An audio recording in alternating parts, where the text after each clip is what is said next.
Hello everyone, आज date है 20 मई 2021 और द हिंदू न्यूज एनालिसिस में आपका स्वागत है। इस वीडियो में हम द हिंदू की इंपॉर्टेंट न्यूज को प्रीलिम्स और मेंस के पर्सपेक्टिव से डिस्कस करेंगे।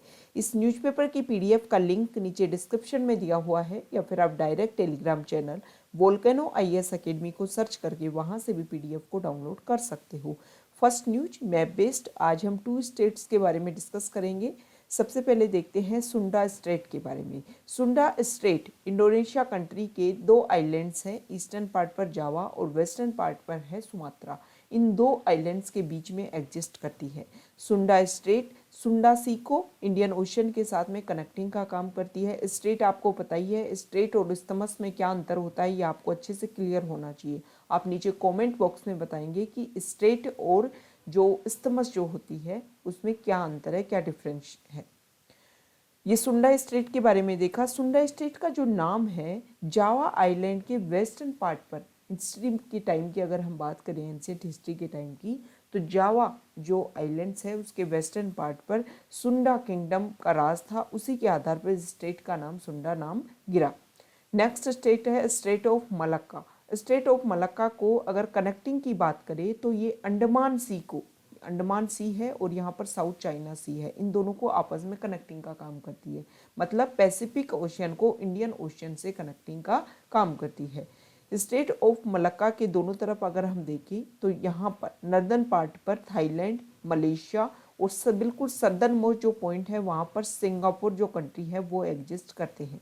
और इसके सदर्न पार्ट पर अगर हम देखें स्टेट ऑफ मलक्का के, तो इंडोनेशिया का सुमात्रा आइलैंड एग्जिस्ट करता है। ये स्टेट ऑफ मलक्का जो है वो हमारे वर्ल्ड की लॉन्गेस्ट स्टेट में से एक है। मतलब काफ़ी लंबी स्टेट है ये स्टेट ऑफ मलक्का, और स्पेशली ट्रेड के लिए काफ़ी इंपॉर्टेंट रोल प्ले करती है स्टेट ऑफ मलक्का। तो स्टेट ऑफ सुंडा और स्टेट ऑफ मलक्का के बारे में सारे बेसिक फैक्ट्स को हमने देखा। अब हम सेकंड न्यूज़ डिस्कस करेंगे। साइंस एंड टेक्नोलॉजी से रिलेटेड एक न्यूज़ है, काफ़ी न्यूज़ में बनी हुई है। Chimera animals. सबसे पहले तो आपको पता होना चाहिए कि काइमेरा रिसर्च क्या होता है और काइमेरा एनिमल्स क्या होते हैं। काइमेरा एनिमल्स वो एनिमल्स होते हैं जो दो अलग अलग स्पीसीज की सेल से मिलकर बने होते हैं। मान लो कोई एनिमल टाइगर की, मान लो कोई एनिमल ऐसा हो जिसमें टाइगर की भी सेल्स हो प्लस में लॉयन की भी सेल्स हो, या फिर दूसरा कोई एनिमल ऐसा हो जिसमें मंकी की भी सेल्स हो और स्नेक की भी सेल्स हो। तो ऐसा जो एनिमल होता है वो होता है काइमेरा एनिमल। और इस एनिमल को बनाने में जो रिसर्च जो स्टडीज की जाती है उसको बोलते हैं, उस साइंस को बोलते हैं काइमेरा स्टडीज। अब न्यूज़ में क्यों है? न्यूज़ में इसलिए है, देखो बहुत लंबे समय से, लगभग 20 ईयर्स से इस तरीके के एनिमल्स के ऊपर स्टडीज़ की जा रही है। स्टडीज़ करने का जो मेन रीज़न है वो ये है कि रिसर्च के ऊपर हम ज़्यादा से ज़्यादा वर्क कर सकें, रिसर्च और मेडिसिन डेवलप के लिए ज़्यादा से ज़्यादा वर्क कर सकें। इसके अलावा ड्रग इवेल्यूशन कर सकें, एजिंग जो इफ़ेक्ट है उसको अच्छे से अंडरस्टैंड कर सकें, और जो ऑर्गन ट्रांसप्लांटेशन होता है एक स्पीसीज से दूसरे स्पीसीज में, उसमें जो क्रिटिकल नीड होती है उसको हम अच्छे से स्टडीज कर पाएँ। जब कोई एनिमल 2 स्पीसीज की सेल से मिलकर बना होता है तो दोनों स्पीसीज के जो गुण होते हैं वो उस एनिमल में होते हैं। तो उनके ऊपर मान लो 2 अलग अलग स्पीसीज भी जो स्टडीज करनी होती थी वो हम एक ही एनिमल के ऊपर स्टडी कर सकते हैं। मेन रीजन इनको डेवलप करने का है रिसर्च एंड डेवलपमेंट को आगे बढ़ाना, मतलब R&D के ऊपर वर्क करने के लिए इस तरीके के एनिमल्स प्रोड्यूस किए जाते हैं। ये मेन रीजन है काइमेरा रिसर्च को लेकर के। तो प्रीलिम्स में आपसे क्वेश्चन पूछ सकते हैं कि काइमेरा रिसर्च क्या होता है, ऑप्शन दे देंगे, पूछ लेंगे कि काइमेरा क्या होता है। अब काइमेरा एक अलग साइंस एंड टेक्नोलॉजी से रिलेटेड पूछ लेंगे कि सैटेलाइट नेम है या फिर कोई ड्रग्स का नेम है या फिर और कुछ ऑप्शन दे देंगे, और एक दे देंगे काइमेरा क्या होता है, 2 अलग अलग स्पीसीज की सेल से बना हुआ एनिमल काइमेरा होता है। अब न्यूज़ में क्यों है? पहली बार ऐसा हुआ है, फर्स्ट टाइम ऐसा हुआ है कि USA की एक इंस्टीट्यूट है, Salk institute of biological studies. उस Salk institute of biological studies में मंकी का जो एम्ब्रियो है उसमें ह्यूमन की सेल्स डाल करके उसको बड़ा किया गया, उसको बढ़ाया गया। हालांकि बाद में उसको डिफ्यूज़ कर दिया गया क्योंकि एक एथिकल कंसर्न काफ़ी क्रिएट हुई। जब पता चला तो काफ़ी लोगों ने एक तरीके से इसका विरोध किया कि मान लो आप जो मंकी का एम्ब्रियो है उसमें ह्यूमन की सेल्स डाल रहे हो, बाद में उस एम्ब्रियो को इंजेक्ट करोगे आप में मंकी में, और जो बच्चा पैदा होगा वो होगा मंकी का, लेकिन उसमें सेल्स तो ह्यूमन की भी होंगी ना। तो उसके जो राइट्स हैं किस तरीके से आप प्रिजर्व करने की, प्रोटेक्ट करने की कोशिश करोगी, तब उसको डिफ्यूज़ कर दिया गया। और तो ये जो एथिकल कंसर्न क्रिएट कर रहा है कि हम नेचर के खिलाफ जाकर के जो काम कर रहे हैं वो गलत है। ठीक है, तो ये काइमेरा रिसर्च जो टर्म है वो काफ़ी न्यूज़ में है, इसको लेकर के हमने देखा। प्रीलिम्स में क्वेश्चंस इस वर्ड से रिलेटेड पूछ सकते हैं और मेंस में क्वेश्चंस GS4 एथिक्स को लेकर के पूछ सकते हैं, या फिर साइंस एंड टेक्नोलॉजी वाला जो पार्ट है GS3 में, उसमें भी इसके बारे में पूछ सकते हैं कि किस तरीके से टेक्नोलॉजी का यूज़ करके हम नेचर के खिलाफ जा रहे हैं। तो इस तरीके की जो टर्म्स हैं, इस तरीके के जो एग्जाम्पल्स हैं वो आपको क्लियर होने चाहिए, उनसे आप अपने मेंस आंसर राइटिंग में अच्छे से आंसर को रिप्रेजेंट कर पाओगे। अब हम द हिंदू की जो इम्पोर्टेंट न्यूज़ है उनको डिस्कस कर लेते हैं। फर्स्ट न्यूज यहाँ देखिए, Rajasthan government declares mucormycosis epidemic. Rajasthan जो हमारा स्टेट है, इंडिया का सबसे लार्जेस्ट स्टेट, उसने म्यूकोरमाइकोसिस जो डिजीज़ आफ्टर कोविड-19 का पोस्ट इफेक्ट के रूप में म्यूकोरमाइकोसिस एक नई डिजीज़ देखने को मिल रही है।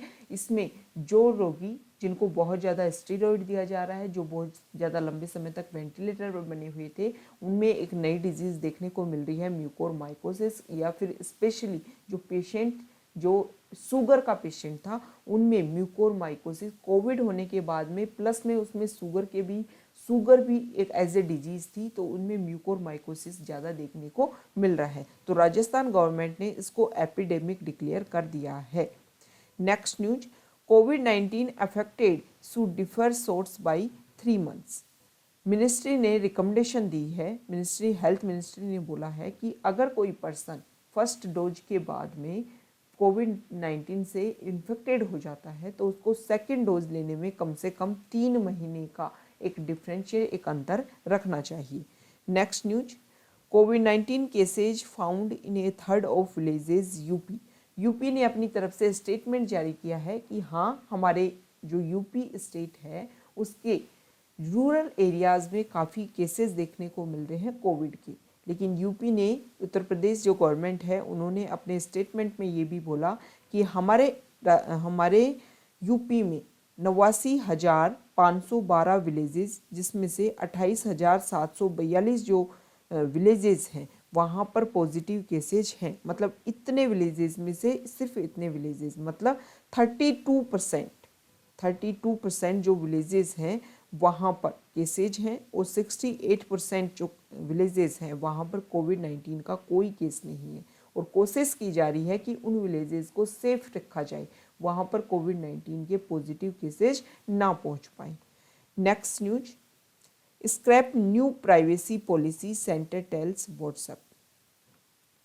व्हाट्सएप ने 15 मई से, वैसे तो देखो जनवरी से ही वो अपनी नई प्राइवेसी पॉलिसी को लॉन्च करने वाला था, लेकिन उनके ऊपर कुछ बैन किया गया, कुछ विरोध किया गया, तो व्हाट्सएप ने 15 मई अपनी डेडलाइन घोषित की थी कि 15 मई के बाद में सभी को अपनी व्हाट्सएप की नई प्राइवेसी पॉलिसी को अपनाना पड़ेगा। तो गवर्नमेंट ऑफ इंडिया ने एक नोटिस भेजा है व्हाट्सएप को कि आप अपनी ये जो कंट्रोवर्शियल प्राइवेसी पॉलिसी है उसको विड्रॉ कीजिए, नहीं तो आपके ऊपर काम किया जाएगा। और आपको जो ये लेटर लिखा गया है ना, नोटिस दिया गया है, उस पर 7 दिन के अंदर आपका रिस्पॉन्स आना चाहिए। अगर आपने अपना रिस्पॉन्स नहीं दिया तो गवर्नमेंट को अगर एक सेटिस्फैक्ट्री रिस्पॉन्स नहीं मिला तो आपके खिलाफ में कानून के तहत काम किया जाएगा। Next news, in Kerala CPIM finalises portfolios of ministers.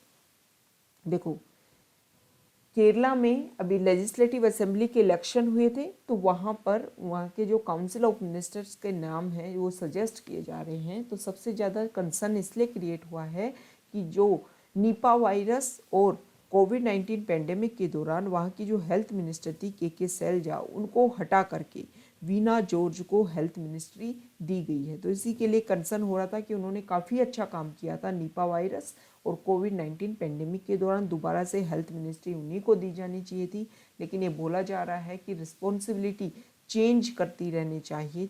एक व्यक्ति से दूसरे व्यक्ति में जब पावर ट्रांसफ़र होती रहती है तो वो एक जगह पर जमती नहीं है वो पावर। और जब एक व्यक्ति के हाथ में या कुछ समय तक, लंबे समय तक एक ही जगह पर पावर लंबे समय तक बनी रहे तो उसका मिसयूज हो सकता है। इसी के आधार पर पावर को वहाँ पर ट्रांसफ़र किया जा रहा है। नेक्स्ट न्यूज देखो, द हिंदू में एडिटोरियल पेज पर कुछ डाटा आए हैं वैक्सीनेशन को लेकर के, और वैक्सीनेशन में इस बार कंपैरिजन किया गया है rural areas to urban areas. इस आर्टिकल में ये बोला गया है कि रूरल एरियाज़ में केसेज सेकेंड वेव के दौरान इंडिया के रूरल एरियाज़ में केसेज ज़्यादा संख्या में बढ़ रहे हैं। लेकिन इस आर्टिकल में ये भी बताया गया है कि यूपी, राजस्थान और महाराष्ट्र के जो रूरल हैं वहाँ पर ज़्यादा केसेस देखने को मिल रहे हैं। मतलब हर जगह यूनिफॉर्मिटी नहीं है कि सभी रूरल विलेजेस में केसेस ज़्यादा बढ़ने को मिल रहे हैं, ऐसा नहीं है। अभी स्टार्टिंग में हमने यूपी का स्टेटमेंट ही देखा कि यूपी के सिर्फ और सिर्फ 32% जो विलेजेस हैं वहाँ पर कोविड के ज़्यादा केसेज हैं। 68% विलेजेज ऐसे हैं जहाँ पर कोई केसेज नहीं है कोविड के। तो रूरल एरियाज़ की बात की जा रही है, सबसे ज़्यादा रूरल एरियाज़ में जो केसेज हैं वो यूपी, राजस्थान और महाराष्ट्र जो स्टेट हैं उनके विलेजेस में ज़्यादा केसेस सामने आ रहे हैं। फुल वैक्सीनेशन की बात की जाए तो रूरल एरियाज की जो पॉपुलेशन है, इन्होंने जो डबल डोज होती है वैक्सीनेशन की वो बहुत कम लोगों ने गेन की है। मतलब सबसे ज़्यादा अगर डिस्पैरिटीज़ की बात करें तो महाराष्ट्र और एमपी में देखने को मिला है, अर्बन और रूरल एरियाज में कंपैरिजन करें तो। फर्स्ट डोज की बात की जाए तो रूरल एरियाज़ में रूरल पॉपुलेशन ने फर्स्ट डोज भी जो है वो कंपैरिजन किया जाए अर्बन एरियाज से बहुत कम लोगों ने जो वैक्सीनेशन की फर्स्ट डोज है उसको ली है। इनोकुलेशन साइट्स, मतलब दो rural districts had relatively fewer vaccination, more states had better rural infrastructure to deliver the shots. However, the supply was skewed towards urban districts. मतलब शहर और गांव में जो वैक्सीनेशन सेंटर हैं जहां पर वैक्सीन दी जा रही है उन साइट्स की जो संख्या है वो भी रूरल एरियाज में अर्बन एरियाज की कंपैरिजन में कम है। तो ये रूरल और अर्बन के बीच में जो डिफरेंस है उसके बारे में डाटा आए हैं। तो वैक्सीन से रिलेटेड अगर मेंस में क्वेश्चन आता है तो हम बता सकते हैं कि रूरल एरियाज़ में वैक्सीनेशन की संख्या कम थी, लोगों ने पॉपुलेशन में हेजिटेंसी ज़्यादा थी, और जो वैक्सीनेशन की जो साइट है वो भी रूरल एरियाज़ में कम थी। इसी की वजह से कोविड-19 की सेकेंड वेव के दौरान जब इन्फेक्शन गाँव की तरफ फैला तो गाँव के जो लोग हैं वो ज़्यादा इन्फेक्टेड हुए। नेक्स्ट न्यूज यहाँ देखिए, six UNESCO heritage sites added in India. UNESCO की जो वर्ल्ड हेरिटेज साइट्स की जो लिस्ट है उसमें इंडिया की तरफ से 6 और साइट्स इंडिया की यूनेस्को की टेनेटिव लिस्ट में शामिल की गई हैं। अब इसमें से कौन कौन सी हैं वो साइट्स? वाराणसी की गंगा घाट, कांचीपुरम के टेम्पल्स और मध्य प्रदेश के सतपुड़ा टाइगर रिजर्व। इसके अलावा यहाँ पर देखिए, Maratha military architecture in Maharashtra, Hire Benakal megalithic site in Karnataka and भेड़ा घाट, Lameta Ghat of Narmada valley in Madhya Pradesh. तो ये यूनेस्को की जो वर्ल्ड हेरिटेज साइट की जो टेनेटिव लिस्ट है उनमें इन 6 साइट्स को और शामिल किया गया है। 9 साइट्स के नाम भेजे गए थे जिसमें से 6 साइट को इनमें शामिल किया गया है, और जो फाइनल नॉमिनेशन होगा, फाइनल जो नामकरण होगा उससे पहले इनको मतलब 9 साइट्स में से 6 को छाटा गया है। अब इनके ऊपर भी काम किया जाएगा। हमारे इंडिया की जो आर्कियोलॉजिकल सर्वे ऑफ इंडिया है उन्होंने इन साइट्स के नाम भेजे थे। आर्कियोलॉजिकल सर्वे ऑफ इंडिया के बारे में बेसिक फैक्ट्स की अगर हम बात करें तो 1861 में इसको बनाया गया था। अलेक्जेंडर कनिंघम इसके फर्स्ट हेड थे, इसीलिए फादर ऑफ इंडियन आर्कियोलॉजी बोला जाता है अलेक्जेंडर कनिंघम को। Archaeological survey of India ministry of culture के अंडर आता है। Next news, DD international to represent India story. State broadcaster Doordarshan जो है वो एक प्लानिंग कर रहा है कि एक न्यू चैनल बनाया जाए डीडी इंटरनेशनल, और इसमें project India's point of view to the world, मतलब पूरे वर्ल्ड की नज़रों में इंडिया किस तरीके से रिप्रेजेंट होता है, इंडिया को अपने आप को किस तरीके से रिप्रेजेंट करना है, किस तरीके से अपनी हिस्ट्री को बताना है, स्टोरी को बताना है, उसी को लिए जो दूरदर्शन है वो कोशिश कर रहा है कि एक नया चैनल बनाया जाए और उसमें इंडिया की जो हिस्ट्री है उसको दिखाया जाए। Next news, NGO can open Delhi accounts till June 30। Context क्या है, एफसीआरए एक्ट जो है उसमें अमेंडमेंट हुआ और उस अमेंडमेंट में ये बोला गया कि जो भी एनजीओ फॉरेन कंट्रीब्यूशन प्राप्त करते हैं उनको दिल्ली स्थित जो एसबीआई की ब्रांच है उसमें उनका अकाउंट होना चाहिए। तो बहुत सारे एनजीओ ने पिटीशन डाली थी हाई कोर्ट, सुप्रीम कोर्ट में कि इस कोविड-19 पेंडेमिक के दौरान उनको परेशानी हो रही है अकाउंट ओपन करवाने के लिए, लेकिन आपको जो छूट है वो थोड़ी लंबी बढ़ानी चाहिए ताकि जो हमें फॉरेन कंट्रीब्यूशन प्राप्त हो रहा है वो हम ले सके, उसका यूज कर सके कोविड-19 पेंडेमिक को ख़त्म करने के लिए। तो इसी को लेकर के ये बात आई है, यूनियन होम मिनिस्ट्री ने अपनी जो डेडलाइन है एनजीओ के लिए उसको इंक्रीज कर दिया है और उन्होंने 31 मार्च पहले डेडलाइन थी, अब उसको 30 जून तक इंक्रीज कर दिया है। हालांकि जो एनजीओ है उन्होंने बोला है कि कम से कम 6 महीने की छूट मिलनी चाहिए। Next news, new storm likely in bay of Bengal. देखो अभी अरेबियन सी से हमारे इंडिया में तोकेती जो स्टॉर्म है उससे इफेक्ट हो रहा है।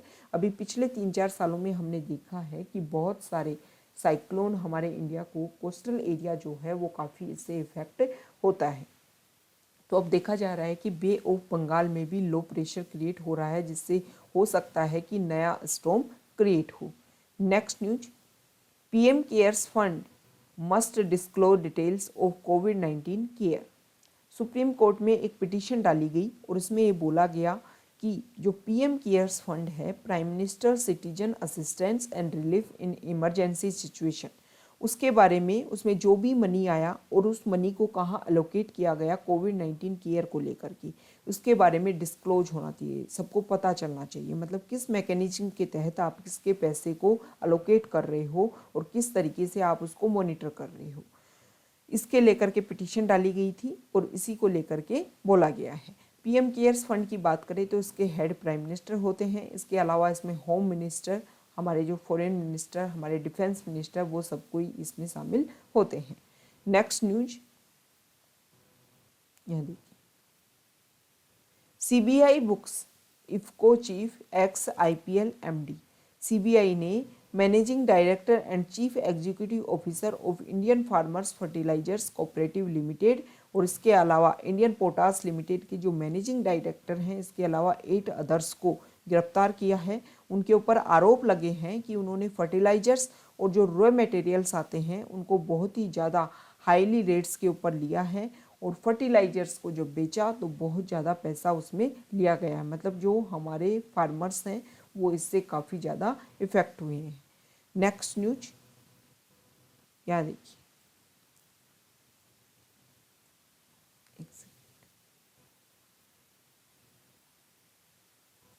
फॉरेन पेज से न्यूज है, श्रीलंका ने अपनी जो बॉर्डर्स हैं उनको 10 डेज के लिए सील करने की बात कर दी है। उसका मेन रीज़न ये है कि कोविड के जो 3rd वेव है वो देखने को मिल रही है और श्रीलंका में केसेज की संख्या रेगुलर बढ़ रही है। उसी को ध्यान में रखते हुए श्रीलंका ने अपनी बॉर्डर्स को 10 डेज के लिए शट की जाएंगी श्रीलंका की बॉर्डर्स।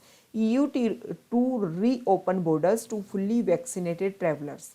यूरोपियन यूनियन ने स्टेटमेंट दिया है, उन्होंने बोला है कि जो भी पर्सन फुल्ली वैक्सीनेटेड है, मतलब वैक्सीन की डबल डोज इन्होंने ली हुई है, वो EU में, यूरोपियन यूनियन में आ सकते हैं। यूरोपियन यूनियन 27 कंट्रीज़ का एक ऑर्गेनाइजेशन है। पहले इसमें यूके भी शामिल था, हालांकि ब्रेग्जिट के थ्रू यूके इससे बाहर निकल गया है। Next news, US to work with COVAX to allocate 80 million vaccine doses. Context है कोविड वैक्सीन ग्लोबल एक्सेस, मतलब कोवैक्स जो प्रोग्राम है जिसमें डेवलप्ड कंट्रीज अपने यहाँ वैक्सीन बनाएंगे और जो पुअर कंट्रीज हैं उनको वैक्सीन भेजेंगे। तो इसमें US ने बोला है कि वो लगभग 80 मिलियन डोजेज को दूसरे कंट्रीज में सेंड करेंगे। तो हो सकता है कि हमारे इंडिया में पेंडेमिक की वजह से काफ़ी इफेक्ट हुआ है, तो हमारे इंडिया को भी इसकी ये जो 80 मिलियन डोजेज वो विदेशों में भेजेंगे ना, उसमें ज़्यादातर डोजेज इंडिया को प्राप्त हो। तो ये हमने जो इम्पोर्टेंट न्यूज़ देखी फॉरेन पेज से देखी, इसके अलावा इंडिया से रिलेटेड जो इम्पोर्टेंट न्यूज़ हैं उनको हमने प्रीलिम्स और मेंस के पर्सपेक्टिव से अच्छे से पॉइंट ऑफ व्यू से डिस्कस किया। Okay, thank you.